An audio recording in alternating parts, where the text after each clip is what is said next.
Okay, we're having a little schedule swap. They had Sam on the schedule first, and we decided to switch and have me go first. My talk serves as a good lead-in to his. So I'm Charles Fehrenbach from Los Alamos National Laboratory.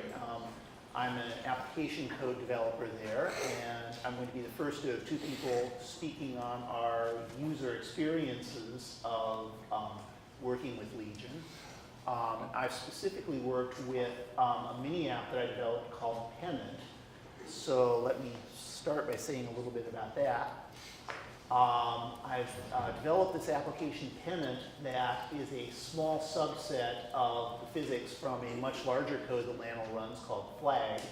It's a radiation hydrodynamics code.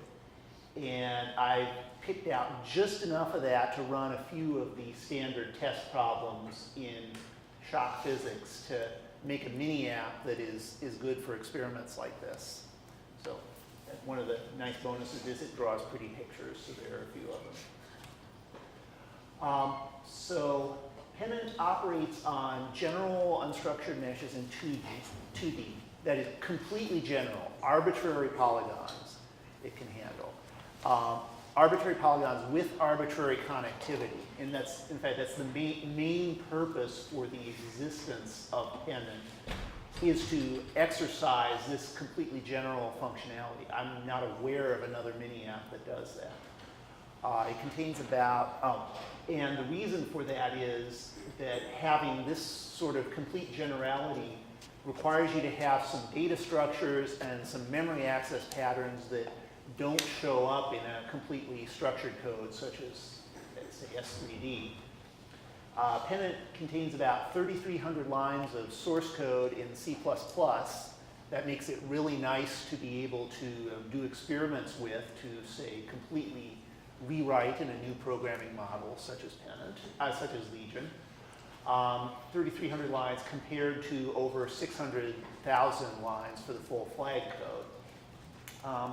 Currently, it has two complete implementations, one for multi-core CPUs using a combination of MPI and OpenMP.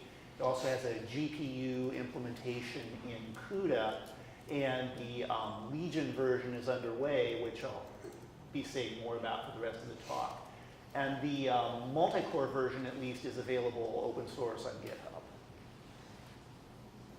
So I've been working for the past several months to do a Pennant implementation in Legion. That version is, as of right now, it is code complete. I can run my basic regression tests on it. They all pass. They all do what they're supposed to do. I'm still having trouble running some of the larger tests. I've run into some bugs in the Legion runtime that still need to be worked out that keep me from running my larger problems. So that's ongoing work. And also ongoing work is performance optimizations to get it running faster on the large problems. So for that reason, I won't be showing any performance numbers today. When you say larger tests, do you mean when the input data set is very large, or do you actually mean scale among meshes instead of small? I'm sorry, can you speak up? The larger test, do you mean actually your input unstructured mesh is getting very large, or do you mean actually try to scale the application to a larger amount of line machines? Meaning an input deck that, an input mesh that is larger in size. With fixed underlying hardware structure. Fixed underlying hardware structure, yes. So what I found in developing this, the main goal of doing this implementation was just to see how a more unusual application could map into the Legion runtime model. And what I discovered as a result of what I've done so far is that it works very nicely because there's a very natural correspondence between the two different implementations. There's a very natural mapping between the MPI domain decomposition that's used in FLAG and in Pennant. There's a natural correspondence from that to the Legion partitioning model that we've seen. There's also natural mapping between C++ function calls in the original version and the Legion tasks that we've been talking about. And I'll go into more detail on those two things in the next few slides. But the fact that there is this nice correspondence means that converting Pennant into Legion is going to be a straightforward operation, at least in principle, at a high level. So let me say a bit about how the MPI parallelization works. This is a model that is taken directly from FLAG, and it's very similar to what a lot of the other big scientific codes do. It's just a domain decomposition of a large mesh into pieces that go onto each MPI rank. The mesh is decomposed in any one of a number of standard ways. These zones and sides and corners of the mesh are private to each rank, so there's no need to share those between MPI ranks. The only thing that needs to be shared are the points. And the way those are handled is that the boundary points are shared and they are duplicated across MPI ranks. So you have, I guess I don't have a pointer here, but you have some points along this rank boundary that are duplicated across 2 ranks. In this picture, you've got 1 point in the middle that's duplicated across all 4 ranks. And there are 2 operations that we need to do. One is the ranks will need to be able to read all of the points in their particular domain. And they will also need to do gather, sum, scatter operations that cross the boundaries. So we implement that using a set of master-slave model. Wherever there are multiple copies, we designate one of them as the master, and then we have proxies on the master rank for all the slaves that are living on other ranks. So you have a set of MPI runtime calls that will do all the MPI copies, copy the slave value onto the rank with the master, do the summation, and then do another set of point-to-point calls to send the summed value back to all the slaves that need it. And this is a fairly standard setup for domain decomposed problems that have this kind of need for data sharing. So that's what it looks like. That's what the parallelism looks like in the original version. So you've already seen a couple of the earlier talks have already referred to this, to the circuit graph example, in which you partition the circuit graph and designate some nodes as shared nodes and some nodes as ghost nodes.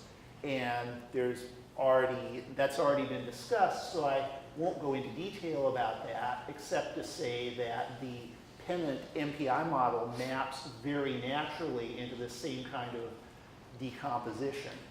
I can set up the reduction operators and the partitions to do the gather, sum, scatter that I need to do without having to set up explicit slaves or proxies or to write my own MPI calls.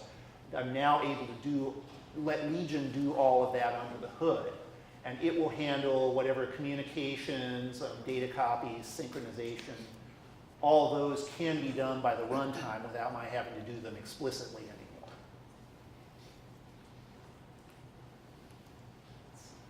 So as a simple, that's the parallelism. As a simple example of the function call mapping, here is a real live example of one of the function kernels in the original version of Pennant, one of the simpler ones. It's just a calculation of zone density where I take mass and volume as inputs, divide them out, get the zone density as an output.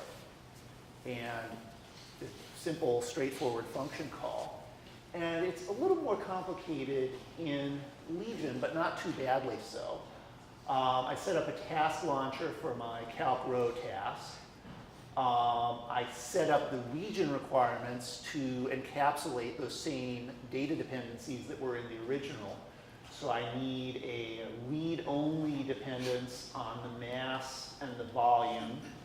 I need a write dependence on the density that I'm going to compute. And then having set up those requirements, I can then just execute over an index space where that's, as we saw earlier, that's an index launcher that can break up my set of zones and run them in parallel in an appropriate way. And I should stress that in the long term, this is not the kind of code we're looking to write. We're not going to be asking the physics developers to go write code that looks like this. My point of showing this is to say that you can see there's a natural correspondence between the way that you originally wrote the standard C++ version. There's a natural correspondence between that version and this one.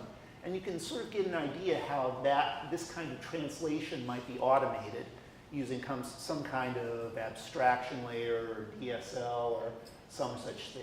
And Sam's going to say more about the kinds of abstractions that might do this in his talk. But the point now is just to see that such a correspondence can exist.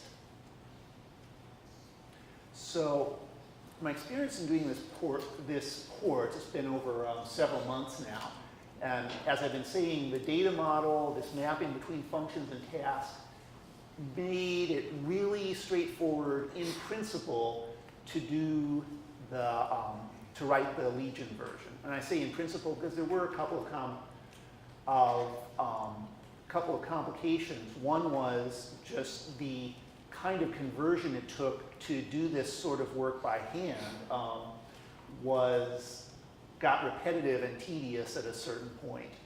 I showed you one function call. My main cycle loop has about 30 function calls. So getting all of 30 function calls, many of which had longer argument lists than the example I showed. So getting all of those to work out right got a little bit tedious.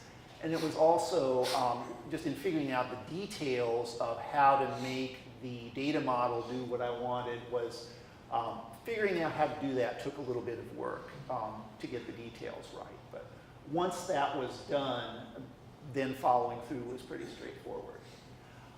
The other thing I found was that actually setting up Pennant did uncover a number of bugs in the Legion runtime. I had a number of email exchanges with Sean and Mike over the past several months.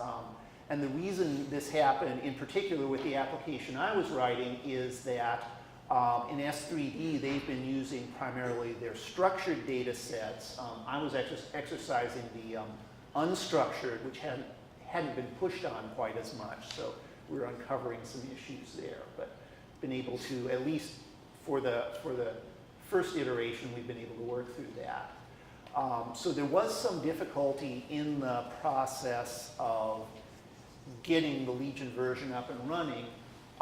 As of right now, this should get easier in the future for a couple of reasons. One is that we are starting to put together some abstractions and some automations such as DSL compilers. We're starting to put together things like that that will make the process easier for application writers. And also, as the runtime gets exercised more, we'll start hitting some of these other code paths that haven't been hit as much before.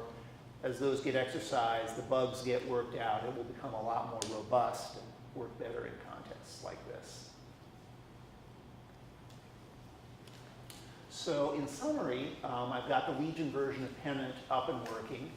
And this is a good proof of principle that a runtime like Legion can support the kinds of hydrocodes and other kinds of LAML applications that we're interested in. We've seen that the data models and the functions from MPI codes that we currently have, there's a natural mapping from those into Legion. And that just doing that mapping doesn't necessarily give you all of the full functionality that Legion offers, but it's a starting place from which you can then start experimenting with task parallelism, different mappers, all the other opportunities that Legion offers you once you've made that initial transition. And I can say that in my experience, the current version is mostly working. It's able to get my application up and running. There are some aspects that in my time of working on it were difficult to use, but this should improve with time. It's already even within that time frame is already improving. And that is all I had in my main talk. Are there any questions? So you said you've been working on this for a few months, so how long is it taking you to actually do it? Like, is it 100% for 3 months? Is it 25% of your time for 3 months? Let's see, I would say it's probably a third of my time for 4 or 5 months, something like that. Yes? As far as some of the details on this go, suppose you wanted to iterate zones and calculate some volume-weighted average to the points, right? Or from the elements to from the mesh elements to the nodes. The elements would be in one index space, right? The nodes would be in another index space. That's correct. And would you have a field that had, say, on each element that pointed to the nodes into which you were assembling? Or is there another way to relate index spaces? The way it's done here is by setting up a field over zones whose values are indices in the point index space. Is that the only mechanism for relating index spaces in that way? It's the only one I know of. Yeah, did you have another way in mind? I'm just asking. That's the main one. That's the one we do right now. Right, I mean, in the unstructured case, pretty much the only name you have for something is an index, and so you can decide who points whom sometimes, or whether there's an intermediate table that points at both. But unless you have some structure that's for the first order, like all you can do. So follow up on that, since you have arbitrary polygons, how big is that index space going from zones to nodes? There's actually detail that I glossed over. There's an intermediate structure between the zones and the nodes, which is effectively, well, the easiest way to describe it is there's a structure whose size is the number of zone to point pairs, which is in practice is about 4 to 6 times the number of zones, given that in the typical case there will be 4 to 6 points per zone. So does that answer your question? Yeah. How easy was it to get the permissions right? I noticed you had to read only and exclusive. Did you Yes. have to play around with that? For most of them, it was pretty straightforward. In many of the cases, it was either read only or read write. There were a couple of reduction cases that were a little more complicated, but for the most part, it was pretty straightforward. Got one more. Thank I was just curious, if you had started with Legion with the equations and started writing this in Legion directly, do you think it would look much different than the map you've done from an API code? Probably not, I don't think. Just the general structure of it in terms of writing out what the equations are is pretty straightforward. The MPI coding just follows the equations pretty closely. It's a thought experiment what would have happened if I started in Legion, but I suspect it would look the same. It would just fall out from the way the equations are set up. So I would say it's less a question of the equations per se, but the actual data structures. So would you have chosen the same kinds of data structures had you built it from scratch within Legion as opposed to MPI? Probably so, although, well, it's hard to say because I started with Flag, that is an MPI version So that you has started the with data them structures set. structures, It is, the data structures that are used in Flag and in the original pennant are one pretty natural way to express it, let's say. I probably would have done the same if I'd started in Legion, but again, that's a thought experiment.